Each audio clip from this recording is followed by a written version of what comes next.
Hello, it's Veronica and Naomi. Apparently, Misty found a wrap somewhere. Well, I like wraps. Yes, we know you like wraps. We saw your episode of the show.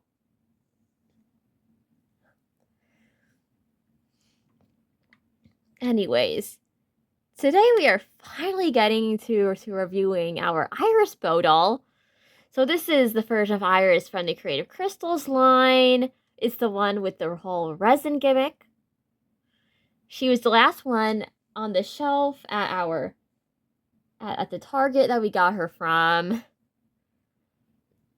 So we decided, like, well, for like $25, like, because we had a gift card, why not just get her and review her and just see how she is and see if she fits anywhere into the channel's narrative at all. And I'll have you know right now, we are not a fan of Iris's writing. The way she's written in the Room High show just isn't very good. And we'll definitely be pointing that out during the review. So, to show her in the box has like a graphic of some red crystals in the corner. It says her name, Iris Bow. Has a red heart because she basically took Ruby Anderson's signature color pretty much with the red. Of course, it says that name of the line, Creative Crystals. It shows Iris in all of her rainbow glory. So you have her like in her outfit in the box and her hair all styled and everything. Then next to that, it shows all of her resin accessories. I mean, if you ignore the glare pretty much, but like, yeah, it just shows like her accessories and the resin molds that you need to use to add resin to them and stuff. And yeah, we'll definitely deal with the resin craft a little later.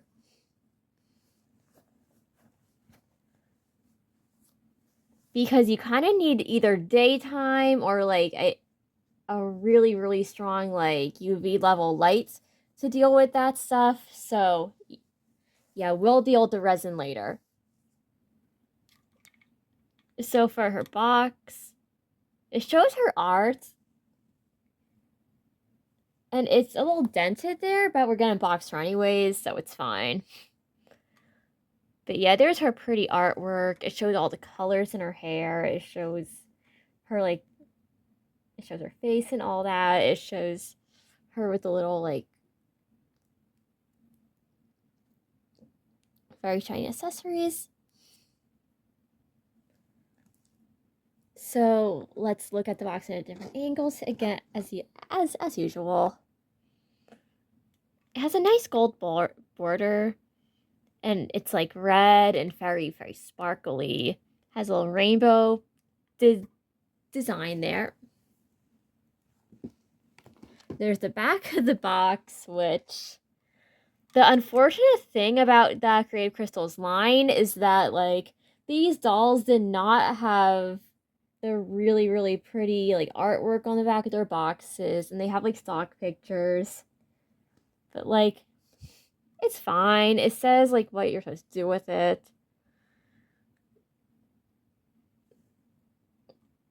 So yeah, so it really like heavily advertises the whole resin gimmick where you create stuff with it and you like pour into the molds and how it comes with like a ring for you for like kids to wear.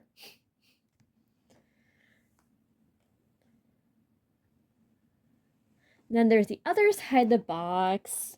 It says her name, Iris Bow. And this is Iris's first doll that MJ released.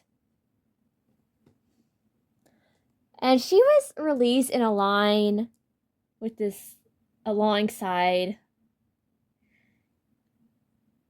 Violet, Amaya, and Bella as well.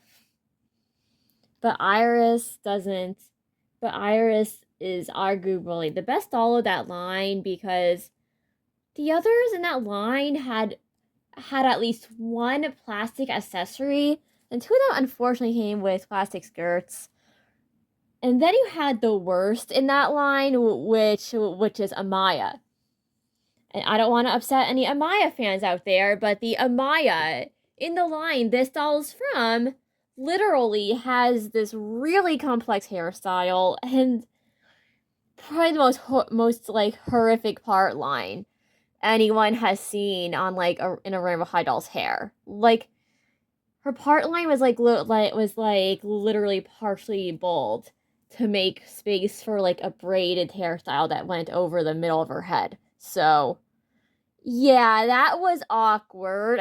We hope MGA never does a hairstyle like that again because that was just. I'm sorry. That Amaya, everything about her was just so unfortunate with the hair and the plastic skirt and everything. But as this review is not about her, let's finish up looking at the bottom of Iris's box so we can move on to get her out of the box and move on to the rest of it. And she does come with her comb, which is nice. Hopefully there's a stand in here. We'll see. If there is, we'll let you know. As for her barcode, there's her barcode if you were looking for this version of Iris, because we do feel like this is the better version of Iris because the other version of her literally has clear legs where you can put slime inside them, which, yeah, awkward, weird. Why the slime gimmick? At least the resin gimmick is optional with this doll. So without further ado, let's free Iris Bow from her box.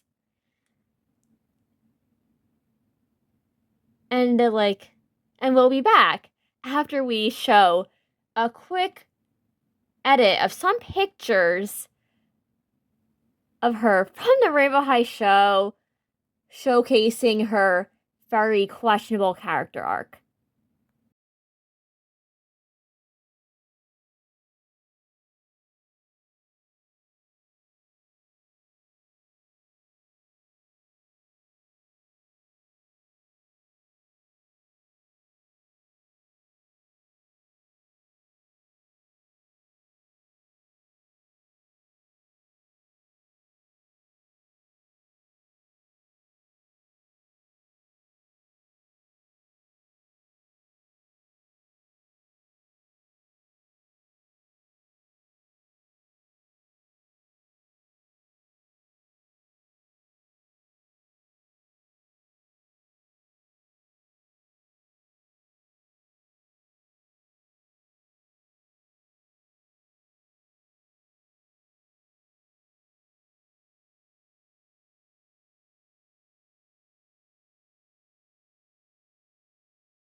So Iris is out of the box. And for her skin tone matches, there's her next to Michelle, and it's not a perfect match. And there is her next to Aisha Sterling, and they're like an exact skin tone match. So if you want to rebuy your Iris, you know what skin tone to look out for that. But anyways, back to Iris. So the skirt that Iris is wearing looks very similar to the kind of fabric that would be seen on a lot of Maya's clothes. But it's not bad, and it's one of the only two fabric skirts in her line originally, so yeah. Two of them came with plastic skirts. Pretty unfortunate, but as for her shirt, it has a whole rainbow gradient from like red all the way to purple, and like it's fully sequined and everything. This is not our favorite like Rainbow High shirt at all. Like her fashion is just not the strongest. As for her articulation, She has the like usual articulation that you would find on most of the like Room High rebrand dolls, where she has like the the nice double jointed has the nice double jointed knee articulation. She has the elbow articulation. She can move her legs forward and to the side and all that. She has a head tilt and all that, but like she can't move her thighs like with the thigh swivel. She doesn't have the thigh swivel and she doesn't have the wrist joints. So she basically has like all the articulation except for those things, which is normal for the rebrand. And we do not plan on rebodying Iris because have you seen what she did in the show? Yeah, she doesn't deserve it.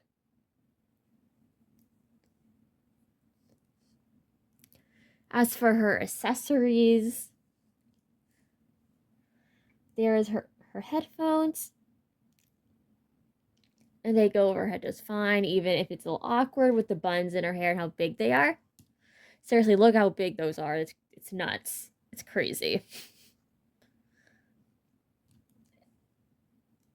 And then there's a little indent there for like the little like star piece that like you make with the resin. And we have not done the resin craft yet, so we're gonna go over that stuff later. There's her comb. It says rainbow. It's red. It has a pick at the end for picking slime out of things and things like that, which is like normal for some of the combs in the rebrand if they come with a slime gimmick or any kind of thing gimmick like that, just to make it easier. There are the glasses without like the extra like resin piece on them. At least they have clear frames and they have stars on the side. But these look so tacky, and we're probably not going to be using these on lot dolls. There is a half of her purse. Obviously, the other half has to be crafted with resin, but if you know the purse, you know how she basically gets exposed for having used Dark Sparkle Glow in the show.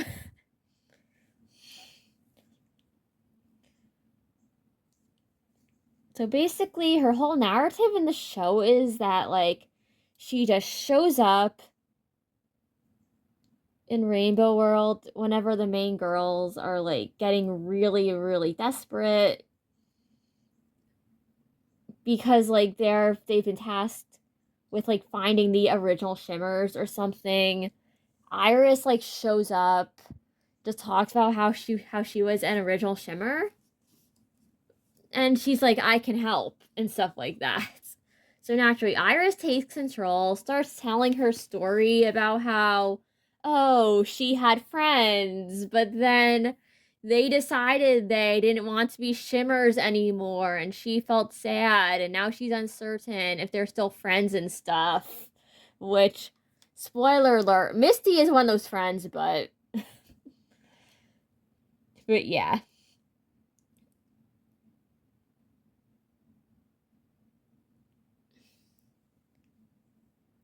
And then another thing, like, crucial to what Iris does is the fact that 4 of the main 8 Rainbow High girls got these magical rings that give them additional abilities to save Rainbow World, and the other half didn't.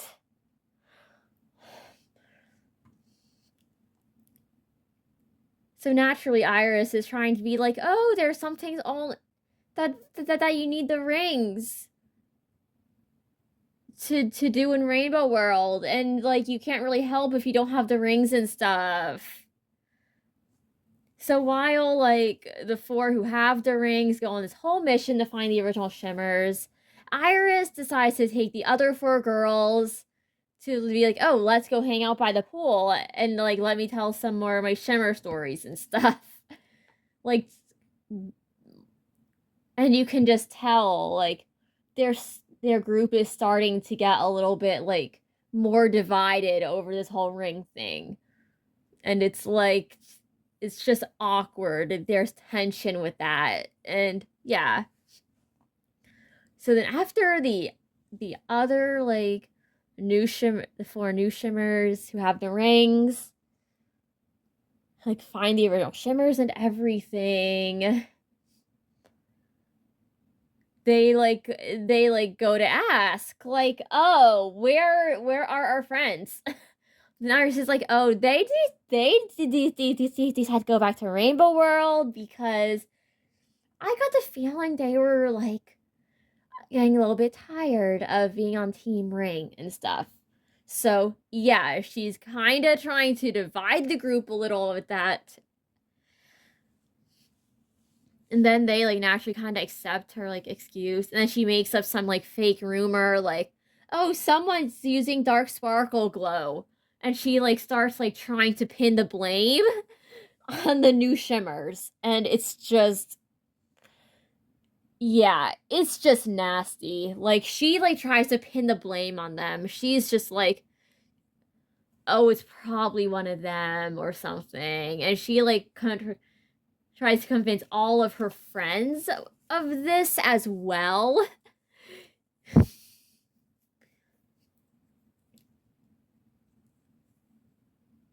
And then she convinces her friends, like, yeah, let me send them back to Rainbow High for their own safety after one of them, like, accidentally breaks a Moonbow crystal on it. So Iris, instead of sending them to Rainbow High, sends them into a giant dollhouse where she intends to keep them trapped. Meanwhile, she's busy lying to her friends while like saving the world with them, acting like everything's fine, everything's okay.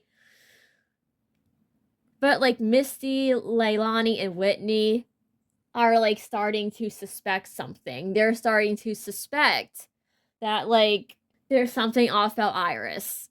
And then the like season finales, basically the main 8 Rainbow High girls breaking out of this whole dollhouse dimension and basically confronting Iris like with like what she's done pretty much, as well as like using her own little sister to reveal the fact that Iris has been hiding sparkle glow, like the dark sparkle glow in her purse. And then after like a fight scene and like an apology from Iris, it kind of like reveals like, oh, she was like brainwashed by the dark sparkle glow and turned evil because she was really sad about her friends. Like not wanting to be shimmers anymore, and it was really getting to her, and it was just like messing with her emotions, and it's just like, yeah, even if she was brainwashed though, I do feel like her actions where she's like lying to her own friends, where she's like doing weird stuff to try to separate the like main like 8 and things like that. It's just weird. It's messed up. And like her apologizing just isn't enough. Like there has to be something that like she could do to kind of like atone for this, because yeah, what she does in the show isn't good. And it just feels rushed, like the writing. Like it's like they like it's like there are parts where you can kind of tell like, oh, she's meant to be a good person. Then other parts where she's absolutely sus in every way imaginable. So, yeah. MGA really messed up with Iris's writing. If they were trying to make a good entertaining like fill-in for the season, because yeah, they could have done way better on that part. But anyways, enough with like Iris's kind of story and all that. The molds are very self-explanatory. Basically, they're like resin molds where you pour the resin in and you make her stuff with. Then there's the ring. It's a kid-size ring, so obviously it's very tiny. And I do have smaller hands. But, like, yeah, it's a kid-size ring. It's for kids. It's cute, like that. And there is the thing of resin. It's full of red resin that you pour into the mold very much, but which is self-explanatory. And then naturally you have the instruction manuals this came with. So there's one of them. It's basically about like pouring the resin into the molds using sandpaper to get rid of the edges and stuff. And yeah. And using the pig to like take stuff out. But yeah, resin craft that isn't necessarily the most kid-friendly. And then there's more instructions on how to do the resin, and it's like, yeah, just resin stuff that we're gonna do off screen, pretty much. And apparently, like, you can add UV resin as glue to loosen parts. So, yeah, that's all resin craft stuff, and we'll come back whenever we make the resin. And so we're back, and we're looking at the gimmick stuff now. So while some of the little like resin like made pieces wouldn't stay on that jewelry perfectly unless you like super glue it or something, but there's how like the little earring pieces, these are earrings went. This would not even attach to this very well at all, so there's that. This kind of fits in okay, although you probably need to glue this or something. Because according to the instructions, you can use the like resin to act almost like a glue, but it's like...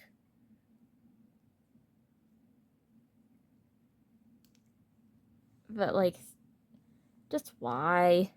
And also the amount of paint that scratched off of this is just unacceptable. And yeah, we will not be using the sunglasses. And headphones are fine as is. They're headphones, they're cute, and that's kind of fine for them. It did stay in for the ring and for the purse though. So there's how the ring turned out. The like resin piece is like a translucent red and stuff. It's meant to look like a gemstone. It's not bad for that. Then for the purse, you can tell the resin side is shinier than the other side. And that it's like a little bit more translucent and like not necessarily a perfect color match to the other side. But yeah, there's her purse. And the resin piece is so chunky, you probably couldn't even fit dark sparkle glow in there. So yeah, you're probably not going to be able to fit anything in that purse with the resin piece on it. So good luck trying to do anything with that purse.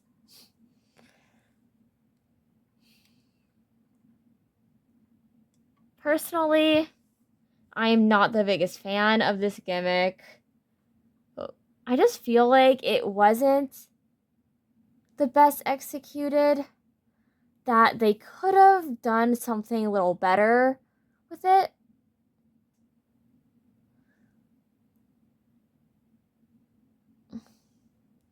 Or maybe just like not, or just like make the like crystal-y plastic pieces like something that's already on the accessories that you don't need to craft. But like, yeah, and to kind of close off Iris's review, there are the details of her outfit. So like we said before, sparkly sequin top, a very Amaya Rain looking skirt, red boots no other doll will be caught dead wearing, and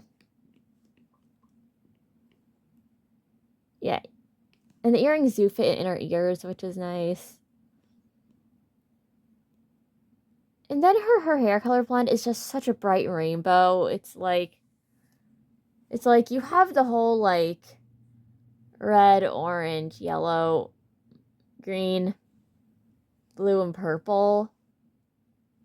The full like Roy G. Biv spectrum. And then like really, really curly brown hair, which is nice to detect her hairline more often. We need to see that more. And then her face does have some more unique details about it. Like, her baby hairs are all rainbow to match her hairline. She has these, like, really nice, like, gold amber eyes. Like, this eye color looks a little bit more on the unrealistic side, like something you would find on a character in a gacha game, but they're really pretty eyes. We even thought about eye swapping her with one of our Ainsleys because of this, but we're gonna think about that because we've never eye swapped before. And this is our only iris. So yeah. As for her lips, they have a whole like red to brown gradient, and they look nice. They look fine. Her face looks fine. And then there's the eyeshadow, which is very similar to the type of eyeshadow that is on some of Amaya's dolls. So, yeah. Is her base doll bad? No. She's not bad. She has an okay base doll. Especially for a rebrand doll.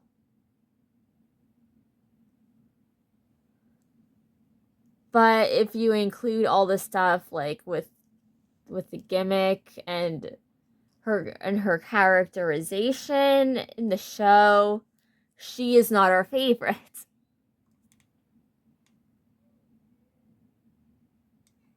Seriously, if anyone expected us to like give her like a 10 out of 10, you would be sorely mistaken.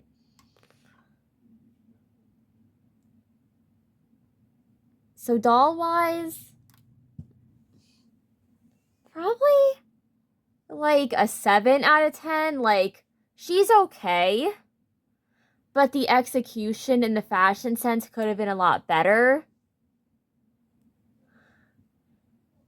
Characterization-wise, complete rewrite.